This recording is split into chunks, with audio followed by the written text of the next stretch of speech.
Assalamualaikum warahmatullahi wabarakatuh. Halo teman-teman, perkenalkan nama saya Darmawati, NIM 18472400011 dari kelas 28A. Nah teman-teman, yang akan kita bahas pada kali ini adalah materi validitas dan reliabilitas. Yang pertama adalah validitas tes.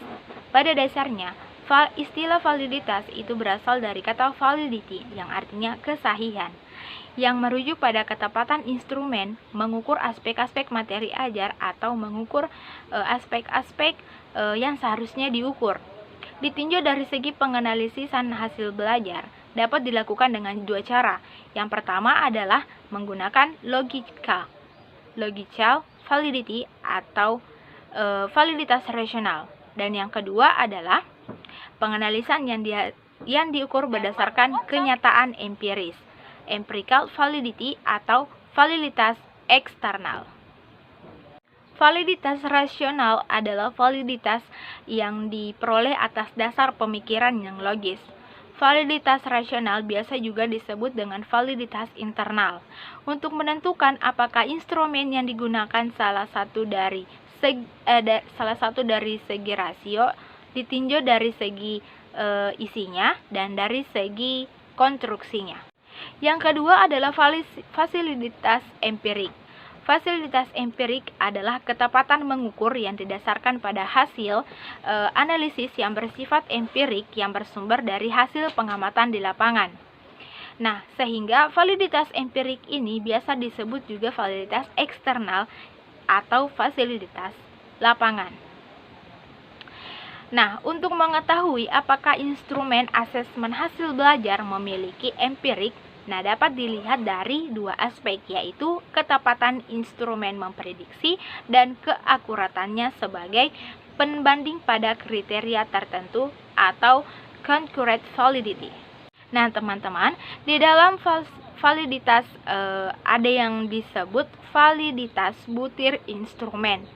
Nah, validitas butir instrumen di sini ada dua, yaitu perhitungan validitas butir dengan korelasi dan perhitungan validitas dengan korelasi person product moment. Nah, teman-teman, yang kedua adalah reliabilitas instrumen. Reliabilitas biasa juga disebut dengan kemantapan suatu instrumen, yakni sejauh mana instrumen mampu menghasilkan hasil asesmen yang stabil dan konsisten. Nah, secara umum ada 4 cara yang sering digunakan untuk mengetahui indeks instrumen. Yang pertama adalah metode tes ulang, kemudian metode belah dua, kemudian metode paralel, dan metode Kuder-Richardson.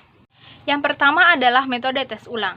Dalam metode ini digunakan satu jenis asesmen yang dilakukan sebanyak 2 kali terhadap kelompok peserta didik yang sama. Dengan kata lain, pelaksanaan tes dilakukan 2 kali dalam rentang waktu yang tidak lama. Kemudian adalah metode belah dua. Dalam metode ini pelaksanaan tes hanya dilakukan 1 kali, tetapi skor-skor butir yang diperoleh dibelah 2. Misalnya, satu kelompok pada butir nomor ganjil dan satu kelompok pada butir nomor genap.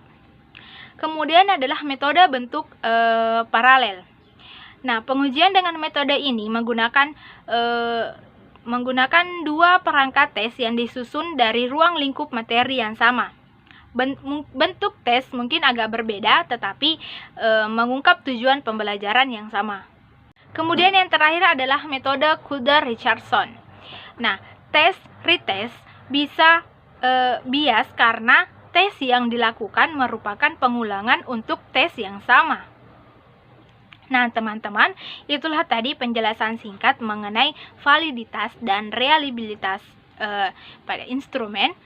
Semoga apa yang saya sampaikan dapat bermanfaat bagi kalian yang menonton video ini. Lebih dan kurangnya mohon dimaafkan. Assalamualaikum warahmatullahi wabarakatuh.